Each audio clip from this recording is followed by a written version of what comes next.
Hello and welcome to the Football Hipsters podcast. It's that time again. We're doing another interview. This is Tom, and I am joined by a very esteemed guest today, Phil Kitromilides. How are you doing? Hi Tom, I'm all right. Good, good. So if we just get straight into it, and we'll start asking the questions. So first of all, just let the listeners know who you are and what you do. Who I am? Okay, I work for Real Madrid TV as a presenter and commentator. Do other stuff as well on Spanish football, and yeah, generally based in Spain, talking and writing about Spanish football. Great. That's really, really interesting. I'm sure, especially because I'm the La Liga side of things on the podcast. It's great experience for me to get to talk to you. So if we just go straight into some of the questions. So if we start with Real Madrid, seeing as you're so affiliated with them, shall we say it's a bit of an interesting season so far? So at the time of recording, they're third behind Atletico and Barcelona. So ultimately, what have sort of been the difficulties they've had this season? Yeah, it's been it has been an interesting season so far for Real Madrid. There have been one or two difficulties. The difference in the actual maybe reality and the perception of those difficulties is probably quite big and is often magnified by the press out here and by social media as well. But it's true, Real Madrid haven't necessarily been playing week in, week out, the kind of mind-blowing, expansive football that every single one of the fans out here expects them to play week in, week out. So one or two question marks have been raised because of that. There've been three games in La Liga in which they failed to score in. Away to Sporting Gijón, at home to Malaga, and of course a certain game against a certain team from Catalonia, which a lot of people around the world witness. And when Real Madrid don't score in a game, it's big news. So the fact that it's happened three times has led to questions being asked of the manager, suggestions that he's a defensive coach. Then there's, of course, there's a new manager as well. Rafa Benitez is here, taking over the reins of the much loved Carlo Ancelotti. So the fans liked Carlo Ancelotti. The squad seemed to like Carlo Ancelotti as well. So his leaving was something that everybody had to adjust to. And a new manager's come in, implemented, broadly speaking, a slight tweak in the formation. In theory, it's more of a 4-2-3-1, or certainly was at the start of the season, whereas Ancelotti favoured a 4-3-3 or a 4-4-2 when defending. So, new personnel as well coming in. He's brought in people like Mateo Kovacic, Casemiro's come back from a loan spell at Porto. Lucas Vázquez has come back from a loan spell at Espanyol. And actually, those new signings have been one of the more positive aspects of the season for Real Madrid, because I think all of them have done exceptionally well. And actually, that's credit to the manager who identified those players and thought that they could do a job for him. And so far, he's been proved right. But obviously, we're recording this in December. I remember December last year. Real Madrid were in the midst of what would be a record 22-game winning run. They won 22 games in a row, and everyone was thinking, right, we're going to win everything this season. And then it all changed a little bit, and it turned out it was Barcelona that won everything last season. So in so much as Real Madrid haven't necessarily excited people as much as some people suggested that they should have, it is only December, it is football, and a lot of things can change. Yeah, no, very interesting stuff. You've answered so much that I could have asked. Just very quickly, just to finish off on sort of Real Madrid, in terms of the pressure that's been on Rafa Benitez, and very much after that game in the El Clasico, where it was much thought he could be getting the sack at this point. Why was it that Perez came out and decided to back him after that? I'm not sure. I think perhaps because of the backlash against the team and against the manager. Of course, Florentino Perez appointed Rafa Benitez, so he's his man. So he got rid of Ancelotti and he appointed Benitez. So he's come out to back him. The club are quite good at that in backing people publicly. He did do that with Ancelotti last season, but they've backed Karim Benzema publicly and very strongly with his off the field problems as well. So I'm not entirely sure, but the president felt that it was the right thing to do, and I don't think Rafa Benitez is going anywhere for the time being. Like I said, he was brought in by the president.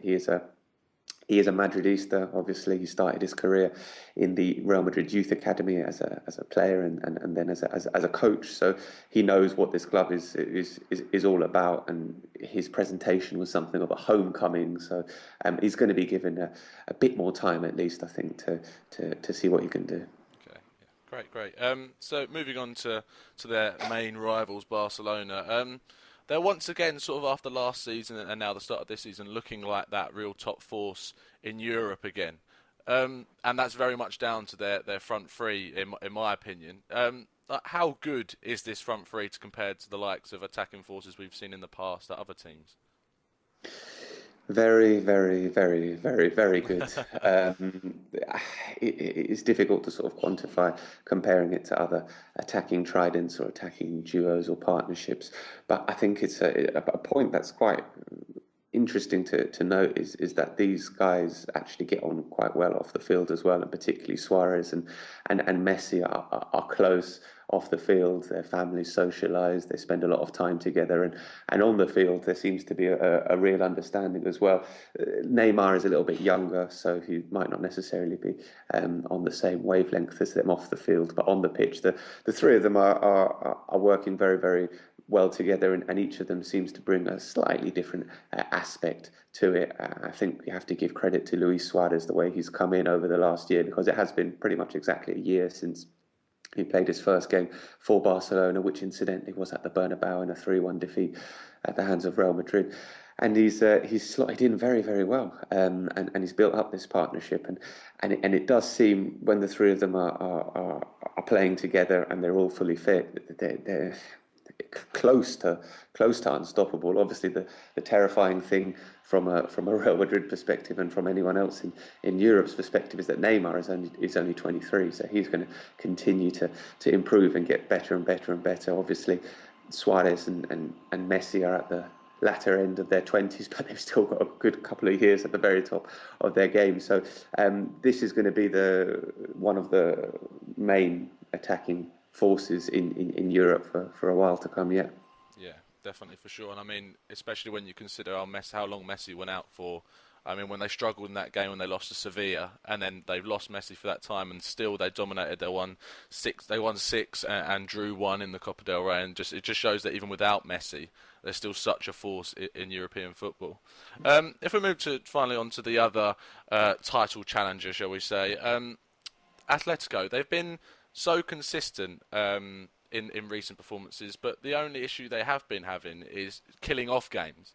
They've been winning many games by 1-0. They've got such a plethora of attacking quality, especially bringing in the likes of Vieto and Jackson Martinez over the summer. So why is it that you don't think they can really click it and get that killing instinct at the end of matches? It's funny, isn't it? Because this summer they did splash out on attacking players and brought in Martinez, Vieto, Carrasco, Ferreira from Monaco as well. He's probably been the most successful one of those signings, the Belgian.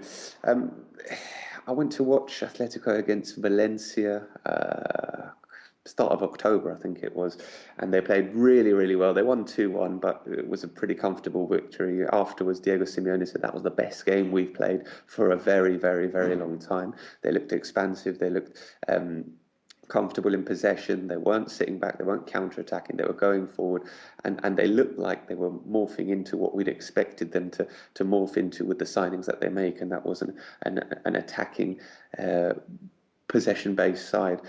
Since then, it hasn't really worked, and they haven't really kicked on from there. And it's difficult to know why exactly. But at the same time, if they win their next two games, they'll be top of the table at Christmas because Barcelona are going away to the Club World Cup. So they're still winning. They're still churning out results, much in the same way that they did when they won the title 2 seasons ago. Obviously, they don't have Diego Costa, and he scored 27 league goals in that campaign. So he someone like him is missing at the moment. Atletico have only scored 20 goals in La Liga so far this season. Celta Vigo, Athletic Bilbao, Deportivo La Coruña have all scored more, and yet the fact that they've only conceded 6, which is the lowest number of any team in any of Europe's major leagues, has seen them pick up these results. So I don't know. They're definitely title contenders. Absolutely no question about that. And I think they can do something in Europe as well because over two legs, teams are going to struggle to break them down. So it's whether or not they can get one of those attacking players. I mean, we haven't even mentioned Fernando Torres. Perhaps we should. I mean, I'm not a big fan of Fernando Torres. Now, I was a few years ago when he was good, but he hasn't been good for a while. We haven't even mentioned him. But if Vieto can kick on, if Jackson Martinez, a goal machine, Jackson Martinez just hasn't worked yet. Angel Correa, a very exciting, talented young Argentine player as well. If one of them can even start to show a little bit of form, then Atleti are going to be a real serious team. Yeah, it's certainly nice to see a team with so many young players coming through and doing so well at the top. Another team that has a lot of youth players and a very youthful manager now is Valencia. Gary Neville, as a lot of people know, has now taken over until at least the end of the season. What are your thoughts on the appointment and how far he can take the club? Well, it was surprising. I don't think a lot of us saw it coming, but maybe we should have given the links that Neville has to the owner of Valencia. It's a huge job that Gary Neville has taken on. Valencia, as has been discussed, since his appointment, are one of the most demanding fan base, or have one of the most demanding fan bases in Spain. They get on the teams back when it's not going well, and I think we saw it the other night in the Champions League against Lyon. The stadium wasn't full. The fans weren't happy. They went out of the Champions League with a whimper in a group in which they should really have qualified and all things considered could well have won, but instead they drop into the Europa League, which gives them a chance to go up against lesser opposition and perhaps do something. But it is a big job for Gary Neville. I think he's got the base there. There are still a lot of players, a lot of good players at Valencia. The fact that they have so woefully underperformed up until now this season actually probably gives Gary Neville a bit of leeway, because if he can just get them performing a little bit better, if they can perform to 70% or 80% of their potential, which they haven't been doing so far, then there's a chance for them to move up. Obviously, as well, the La Liga table is pretty open at the moment, so I think they're only 5 or 6 points off top four. It's very doable.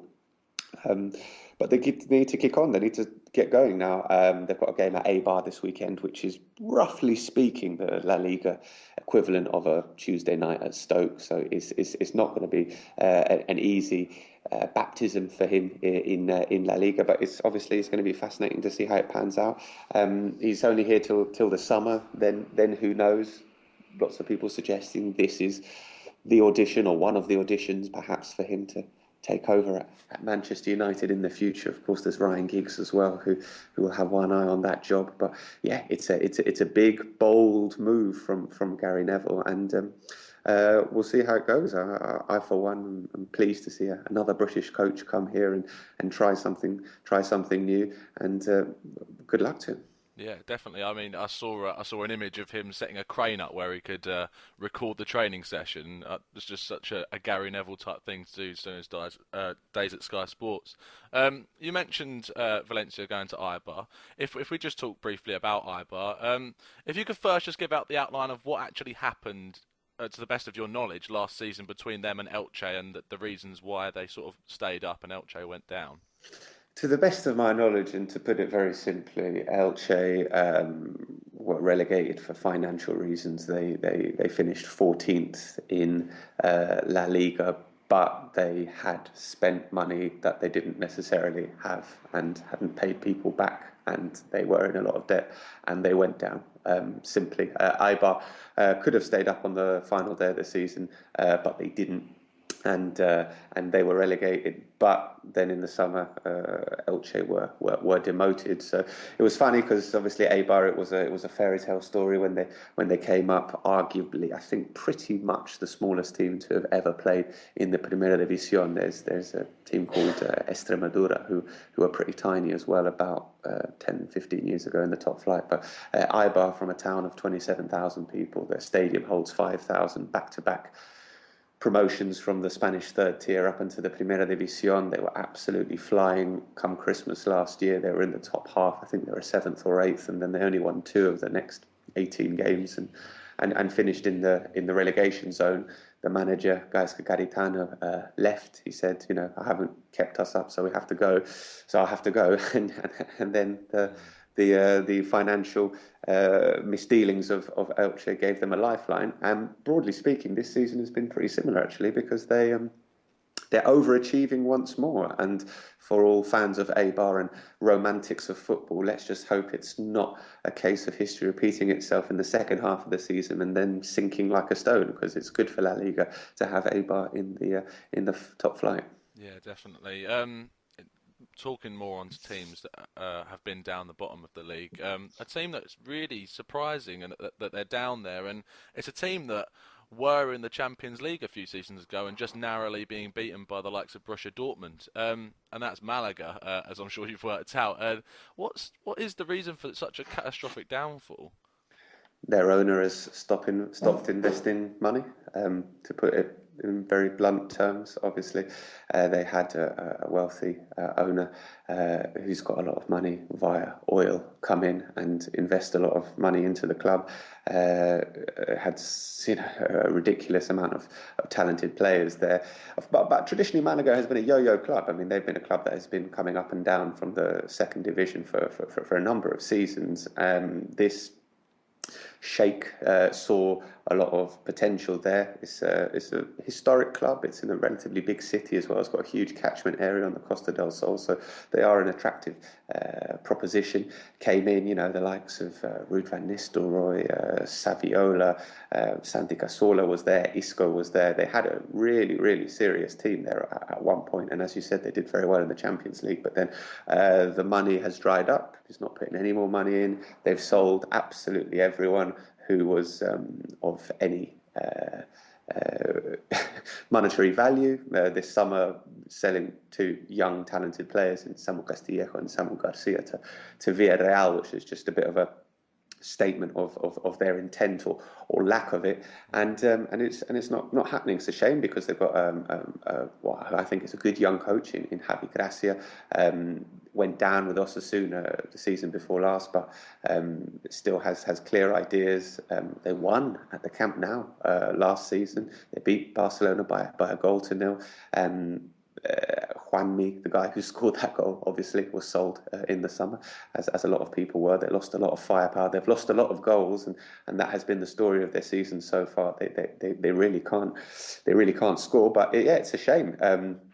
As I said, it's a relatively big club. It's a beautiful city as well, Malaga. Just going off on a slight tangent, because people in the UK, you associate Malaga, you fly down there and you go somewhere else on the Costa del Sol, and no one really takes the time to stop at Malaga. But I thoroughly recommend it. Absolutely charming. Got a lovely city beach, wonderful cathedral, great food, nice people, wonderful weather. So Malaga is a great place to go. And if you fancy a weekend away watching football, La Rosaleda is not a bad stadium either. So I'm not a fan, obviously, I'm not a Malaga fan, but I would certainly like to see them stay up. Yeah, definitely. It's not a great thing when you see teams that have been doing so well in the past go down. So if we leave sort of teams behind now and move on to a player or two, depending on time. First of all, a clarification on the pronunciation. The Espanyol attacking midfielder who's on loan from Real Madrid, Asensio, but I'm assuming it's not pronounced that way. Yeah, Marco Asensio. Asensio? Yeah. Okay, Yeah. I heard it pronounced as Asenio when I was watching it on Sky Sports, which was odd. But No. So the former Mallorca star, how is he getting on? I know he's doing reasonably well. I saw he got like 7 assists so far this season. When he moves back to Real Madrid, could he get in that side? It's very difficult for him to get in the side at the moment, particularly the position that he plays. Real Madrid have a lot of very good midfielders. They have a lot of people with an eye for a pass. Marco Asensio is an extremely talented but very young player, and he is going to be. I think he's going to be a star, but he does need more playing time. So I wouldn't necessarily be surprised if he was on loan one more season somewhere else afterwards. The the nice thing or the good thing, the pleasing thing to see from a Real Madrid perspective about Marco Asensio is that he wants the ball. He is not afraid to take command of games. He wants to be the main man. He wants to lead the play and look for opportunities, and that's pleasing. Obviously, he hasn't been able to necessarily dominate every game. I mean, this is his first season playing in the top flight, and it would be strange or prodigious if he did. But the signs are there that he's going to be very, very good. He's got an eye for a pass. He's definitely got an eye for goal as well. He's got the confidence. I think he's got the attitude as well. From what I've seen, obviously, it's a fine line between confidence and arrogance, and I think he's, broadly speaking, got that, managing it well. So he's a player in development at the moment. It is difficult for Real Madrid players from the young Real Madrid players or Real Madrid players from the youth academy to break into the side. But it does happen, obviously. The case of Lucas Vázquez, who was at Espanyol last season, has come back, has proved very, very useful this season. Jesse Rodriguez, top scorer in the youth team a few seasons back. He's now a first team squad member. And then obviously looking at the squad in general, there are quite a few players, Nacho Fernandez, even Alvaro Arbeloa. These are youth team products. So it does happen. It's just difficult. Yeah, definitely. Okay, so moving on to last couple of questions. But a question that is on the lips of a lot of people, and it's rather down to the sort of topsy-turvy sort of season it's been in terms of teams overtaking each other and moving down the league and moving back up. But who is going to get that fourth spot? Ooh, yeah, that is a good question, isn't it? Who is going to get that fourth spot? Well, there are quite a few teams that will think it is there for grabs. Not just Valencia and Sevilla, who have been occupying that fourth spot for the last few seasons, but Celta Vigo, Athletic Bilbao, even Deportivo La Coruña are up there at the moment battling for it. I would really like to see someone like Celta Vigo get it. I don't think they will. It'll probably be Valencia or Sevilla, won't it? Really, realistically, and if Gary Neville can lead Valencia back into the Champions League, that would be a big achievement for him. But obviously, from a romantic perspective, someone like Celta, who were in the Champions League a good decade or more ago, were back in the Segunda División for 5 years. Yeah, I'd like to see them. I'd like to see them do it. Great. Okay, so we've got our last two questions, which we asked to all of our guests, very brief. First of all, which is your favourite moment in your specialised league? So La Liga, what's the favourite moment in history of the league? Oh, wow. It's a big question. Big question. Ronaldo scoring at the Camp Nou to effectively win the title back in 2012 and producing the now famous Calma celebration. Great moment. Actually, I was thought you were going to pick something else actually, but fair play. Finally, then, this doesn't necessarily have to be with La Liga. It could be all over world football. But who is your favourite hipster player? I don't know if he's a hipster or not. He might have been a hipster a while ago. Luka Modric, that doesn't count, does it? No, you love Luka Modric? What? Yeah, Luka Modric is my favourite player. I may or may not have certain allegiances to a certain club in North London, so to see him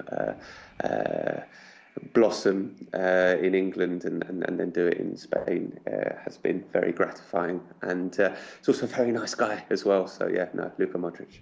Great choice. Yeah, not to cause any tension, but I'm sort of hoping as an Arsenal fan, we might be getting Real Madrid in the next round of the Champions League. That would be a great fixture. I think I saw you tweet about it actually. I'd really like Arsenal Real Madrid, not least because most of my mates are Arsenal fans. So that would be a very fun evening for everyone involved, I think. Well, thanks for your time, Phil. I really appreciate you coming on to our really new and sort of growing podcast. If you want to just plug the podcast you do, which I'm a very avid listener to. Okay. I do a podcast called the Spanish Football Podcast, me and a guy called Sid Lowe.